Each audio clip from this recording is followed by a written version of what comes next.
brief introduction, this video will be on the difference between 5 gigahertz Wi-Fi and 5G or fifth generation cellular networks. I was trying to get this all into one video and felt it would be too long on two different subjects. So if you're interested in hearing more about 5G cellular, please go ahead and watch the next video, which is actually on that. And as always, if you like this content, please like, subscribe, and share. There may be some confusion between 5 gigahertz and 5G. 5 gigahertz Wi-Fi, as you can see here, is a short-range home networking system that operates in the 5 gigahertz radio band. It's been around since 1999, but it became more popular when better routers were released there in 2009. Wi-Fi primarily uses two frequency bands, the 2.4 gigahertz and the 5 gigahertz.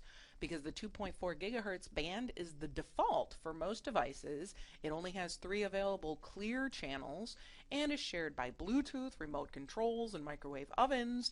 This frequency can get very crowded very quickly and speeds become very low. 5 gigahertz Wi-Fi has more available channels and can typically run much faster, but it is somewhat shorter in range than the 2.4 gigahertz. If you can use 5 gigahertz Wi-Fi at home, you probably should. Please note though, again, 5 gigahertz Wi-Fi is not the same as 5G. So going into PC Mag, I was looking for an article on what is 5G and wondering when it would come up. It says here you should expect big 5G applications to crop up around 2021 or 2022. Until then, things are going to be confusing as wireless carriers jockey for customers and mind share. 5G stands for the fifth generation cellular wireless. The initial standards for it were set at the end of 2017, but it doesn't mean that all 5G will work the same or that we will even know what applications 5G will enable. There will be slow but responsive 5G and fast 5G with limited coverage.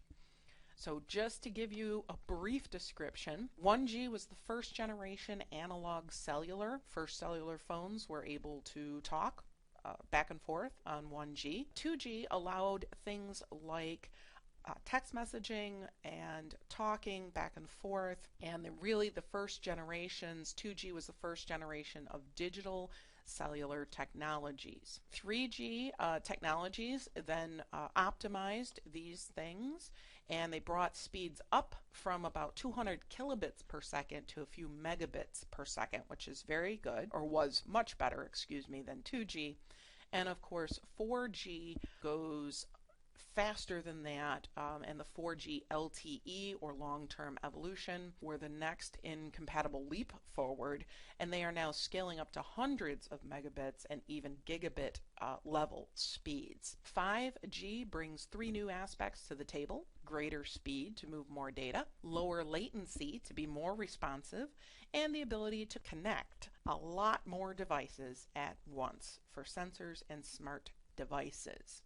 So 5 gigahertz Wi-Fi is not the same as the fifth generation of cellular wireless.